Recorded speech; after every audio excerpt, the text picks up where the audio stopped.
ক্যারিয়ারের চূড়ান্ত সময়ে অবস্থান করছেন বিশ্ব champion Argentine footballer Angel Di Maria. Football ক্যারিয়ারের শেষ দিকে এসে এই 11 নম্বর জার্সিধারীকে দলের প্রয়োজন অনুযায়ী মিডফিল্ডার থেকে ফরওয়ার্ড বনে যেতেও দেখা গেছে। দলে তার অবদান কতটা তার প্রমাণ মিলেছে সর্বশেষ কোপা আমেরিকা এবং কাতার বিশ্বকাপের মঞ্চে। জাতীয় দলে তাই ডি মারিয়ার জায়গা নেওয়া সৌভাগ্যের মতো। সেই জায়গায় ভবিষ্যতে আলেজান্দ্রো গার্নাচোকে দেখছেন ফিফার বর্ষসেরা গোলরক্ষক এমিলিয়ানো মার্টিনেস। সর্বশেষ প্রীতি ম্যাচে বিশ্ব চ্যাম্পিয়নরা অস্ট্রেলিয়াকে 2-0 গোলে পরাজিত করেছিল। সে ম্যাচের শেষ দিকে বদলি খেলোয়াড় হিসেবে নেমে জাতীয় দলে অভিষেক হয়েছে তরুণ গার্নাচোর। 18 বছর বয়সী এই ম্যানচেস্টার ইউনাইটেড তারকা 16 মিনিট মাঠেও ছিলেন। ঘরের মাঠে অনুষ্ঠিত সর্বশেষ অনূর্ধ্ব-20 বিশ্বকাপের আর্জেন্টিনা দলে গার্নাচোকে রেখেছিলেন দলটির কোচ হাভিয়ার মাসচেরানো।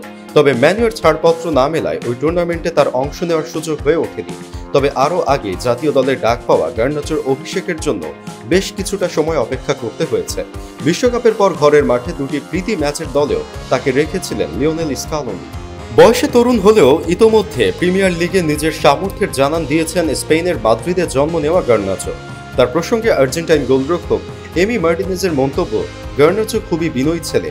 জাতীয় দলে এসে সে নিজের কাজটা করেছে, তবে তার মুখে খুব বেশি উচ্চবাচ্য নেই। তার খেলায় আগ্রহের বিষয়টি খুব ভালোভাবে বোঝা গেছে।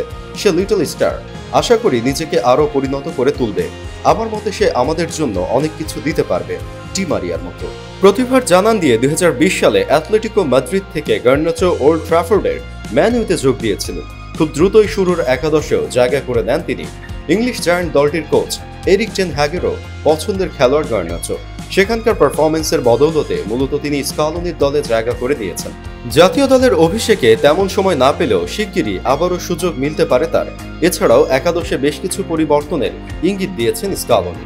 ভিডিও সম্পর্কে মতামত অবশ্যই জানাবেন। পরবর্তী আপডেট পেতে চ্যানেলটা সাবস্ক্রাইব করে পাশেই থাকুন।